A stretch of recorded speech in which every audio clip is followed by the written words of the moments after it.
প্রতিদিন ৫,০০০ বার ইস্তেগফার এবং ১,০০০ বার দুরূদ শরীফ আমল করে অসম্ভব দোয়া কবুল হয়ে গেল।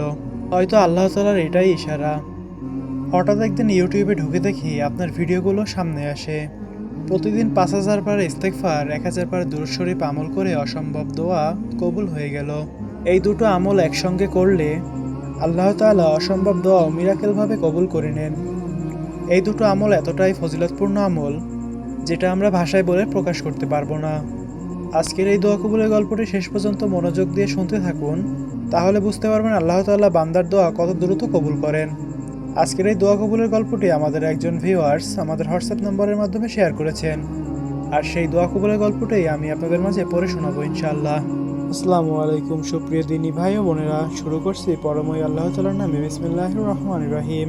আমি বাস্তব জীবনে দোয়া কবুলের গল্পগুলো আপনাদের সাথে শেয়ার করে থাকি। আপনার দোয়া কবুলের গল্প আমাদের সাথে শেয়ার করতে চাইলে আমাদের পিন কমেন্টে দেওয়া, ডিসক্রিপশন বক্সে দেওয়া হোয়াটসঅ্যাপ নম্বরে যোগাযোগ করুন। আপনাদের দোয়া কবুলের গল্প আমাদের চ্যানেলে প্রচার করা হবে। তো চলুন আজকের দোয়া কবুলের গল্পটি শুরু করা যাক। গল্পের শুরুতেই তিনি লিখেছেন, আসসালামু আলাইকুম ভাইয়া। ওয়ালাইকুম আসসালাম। আশা করি আল্লাহ তাআলার রহমতে আপনি অনেক ভালো আছেন। জি আলহামদুলিল্লাহ, আল্লাহ তাআলার রহমতে আমি ভালো আছি। এরপরে তিনি লিখেছেন, আমি বাংলাদেশ থেকে সুমাইয়া বলতেছি। আমার জেলা হচ্ছে মাদারীপুর। আমি এত সাজিয়ে গুছিয়ে কথা বলতে পারি না। দয়া করে আমার কথাগুলো আপনি ভিডিওতে গুছিয়ে বলে দেবেন। আমার বিয়ে হয়েছে 2018 সালের শেষের দিকে। তখন আমি এসএসসি পরীক্ষা দিব। তখন আমার বিয়েটা অ্যারেঞ্জ ম্যারেজও বলা যায়, আবার লাভ ম্যারেজও বলা যায়। আমার হাজবেন্ড আমাকে পছন্দ করেই বিয়ে করেছেন। আমার স্বামী ছিল প্রবাসী। আমার বিয়ের 10 দিন পরে সে প্রবাসে চলে যায়।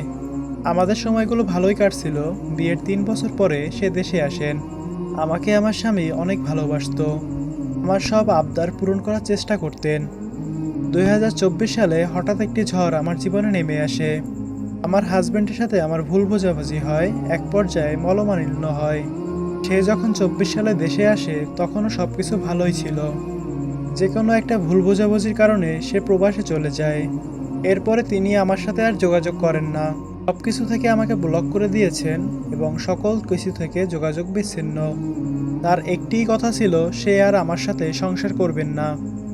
তার পরিবার, আমার পরিবার তাকে অনেক বোঝানোর চেষ্টা করেছে, কিন্তু তিনি কারো কথাই শুনেন না। তার একটাই কথা, সে আমাকে নিয়ে আর সংসার করবে না। কিন্তু আমি যে তাকে অনেক ভালোবাসি, তাকে ছাড়া আমার নিঃশ্বাস নেওয়াটাই অসম্ভব ছিল। আমি তার জন্য সারাক্ষণ কান্না করতাম, ঘুমের ওষুধ খেয়ে ঘুমিয়ে থাকতাম। হঠাৎ একদিন ইউটিউবে আপনার চ্যানেলের দোয়া কবুলের গল্পগুলো দেখতে পারি। আমার সামনে আসে। হয়তো এটাই আল্লাহ তাআলার ইশারা ছিল। ইস্তেগফার, দুরূদ, তাহাজ্জুদের দোয়া কবুলের গল্পগুলো দেখতে থাকি। এই ভিডিওগুলো দেখে আমার মনেও আগ্রহ জাগলো। আমি সেই দিন থেকেই 5 ওয়াক্ত নামাজ আর তাহাজ্জুদের সালাত আদায় করা শুরু করে দেই। আমার স্বামী আমার সাথে 1 বছর কোনো প্রকার যোগাযোগ রাখেনি।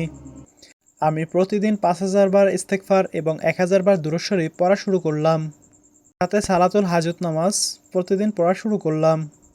বেশি বেশি ইস্তেগফার, দুরূদ শরীফ পাঠ করতে করতে অবশেষে আল্লাহ তাআলা আমার দোয়াকে কবুল করে নেন, আলহামদুলিল্লাহ।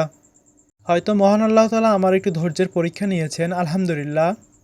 আমি তাহাজ্জুদের সালাত আদায় করতে গিয়ে আল্লাহ তাআলার সাথে কথা বলে যে শান্তিটা পেয়েছি, এমন শান্তি আমি জীবনে আর কখনোই পাইনি। দীর্ঘ 1 বছর পরে আমার স্বামী আমার সাথে কথা বলেন এবং আমাদের মধ্যে সব ঝামেলা বাদ দিয়ে সবকিছু ঠিক করে নেন, আলহামদুলিল্লাহ। তার কয়েক মাস পরেই সে দেশে আসেন। দেশে এসে সে 4 মাস থেকে যান। আমার খুব ইচ্ছে ছিল তার ফোন থেকে আমার দোয়া কবুলের গল্পটি আপনার সাথে শেয়ার করব। সেটি আর হয়ে ওঠেনি, সময় স্বল্পতার কারণে।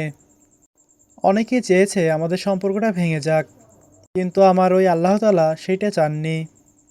আমি যে আমার আল্লাহ তাআলার উপরে তাওয়াক্কুল করে ভরসা করে বসেছিলাম, তাহাজ্জুদ সালাত আদায় করে দোয়া করলে যে তা কখনো বিফলে যায় না, আল্লাহর কাছে মন থেকে কিছু চাইলে আল্লাহ ফিরিয়ে দেন না, আল্লাহ তাআলা সেই জিনিসটা অবশ্যই দেন, তার প্রমাণ আমি নিজেই। এখন আল্লাহ তাআলার কাছে একটাই চাওয়া, আল্লাহ তাআলা যেন আমার গর্ভে একটি সন্তান দেন। আপনি আমার জন্য দোয়া করবেন, আমি যেন মা ডাক শুনতে পারি। তখন যেন আরেকটি দোয়া কবুলের গল্প আপনার সাথে শেয়ার করতে পারি। লেখাটা হয়তো একটু বড় হয়ে গেছে, আপনি একটু সাজিয়ে গুছিয়ে বলবেন। আল্লাহ হাফেজ, আসসালামু আলাইকুম, ভালো থাকবেন। সুপ্রিয় দিনী ভাই ও বোনেরা, সত্যিই যদি কেউ আল্লাহ তাআলার উপরে তাওয়াক্কুল করে এবং ইস্তেগফার, দুরূদ শরীফ ও তাহাজ্জুদের আমল করতে পারে, তাহলে যত অসম্ভব দোয়া হোক না কেন, আল্লাহ তাআলা অলৌকিকভাবে কবুল করে নেন। আর দেরি না করে আজকে থেকে আমল শুরু করে দিন, ইনশাআল্লাহ আপনার দোয়াও আল্লাহ তাআলা কবুল করে নেবেন। পরিশেষে আল্লাহ তাআলার কাছে দোয়া করি, আল্লাহ তাআলা যেন আমাদের সকলের মনের নেক আশা পূরণ করুক, আমিন। আজকের এই দোয়া কবুলের গল্পের ভিডিওটা যদি ভালো লেগে থাকে তাহলে চ্যানেলটি অবশ্যই সাবস্ক্রাইব করে সাথে থাকবেন। দেখা হবে পরের কোনো ভিডিওতে। ততক্ষণ ভালো থাকবেন, সুস্থ থাকবেন। আসসালামু আলাইকুম রহমতুল্লাহ।